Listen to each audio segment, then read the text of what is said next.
Bien le bonjour tout le monde. Alors aujourd'hui vidéo un peu spéciale dédiée à une expérience que j'ai vécue et qui m'a plutôt bien marqué. Et en gros j'ai tiré la Kalachnikov. Ah bah oui écoutez, faut bien qu'on fasse au moins une fois un truc cliché sur le territoire russe hein. I am a professional Russian. Et le plus drôle en histoire, c'est que le centre en fait il se situe en centre-ville même. Genre même pas ils ont mis dans un petit secteur reculé de la ville par exemple. Donc voilà, si t'as envie de passer un bon dimanche en famille, bah tu sais où te rendre.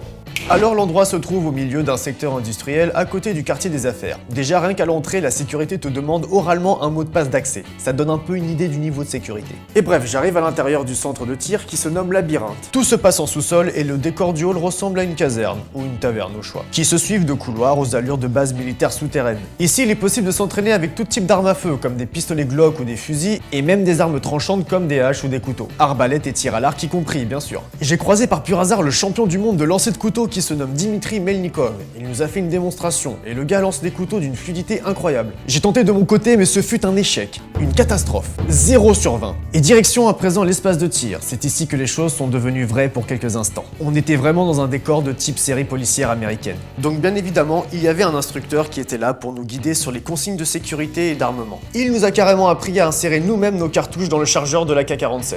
Un truc à la Rambo en fait. Je sens que là on arrive au bout, c'est plus galère à mettre les balles. Tu sens combien de temps t'es censé charger un chargeur de 30? Non. 40 secondes. Ah ouais, d'accord, ok. Ah là j'en mets 2 minutes alors. Les cibles elles étaient environ à 25 mètres de notre poste de tir et heureusement que le casque était obligatoire parce que j'ignorais à quel point le bruit était tellement fort. J'ai moi-même sursauté quand j'ai entendu le premier coup de tir et honnêtement sans ton casque tes oreilles elles saignent au bout de 3 tirs.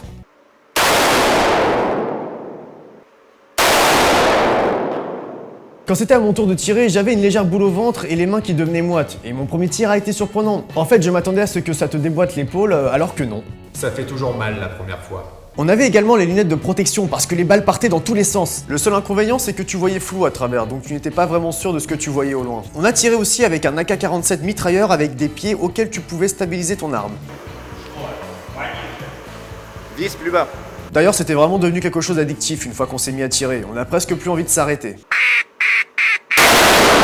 À la fin, on se rendait pour voir nos résultats sur nos cibles. Bon, j'avoue avoir tiré un peu partout comme un débile. Tout, mais j'ai surtout tiré là en fait. T'as tiré là? Я везде стрелял, но вообще здесь, да. Ah, tu l'as много стрелял?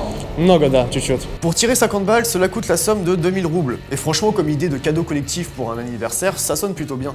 En Russie, il existe cette part de culture du militarisme un peu plus développée qu'en France, sachant que le service militaire ici est obligatoire jusqu'à 27 ans. On peut supposer alors que presque chaque homme a déjà eu au moins un contact avec une arme de ce genre, ne serait-ce qu'une fois dans sa vie. En soi, j'ai trouvé l'expérience du tir bourré d'adrénaline, et vu que de base ça paraissait quelque chose de pas accessible à tous, et bah ça m'a donné l'envie de recommencer avec d'autres armes justement. Et peut-être qu'un jour je ferai la même chose mais à l'extérieur, un peu comme ce mec là. Not bad. Allez merci, à plus tard.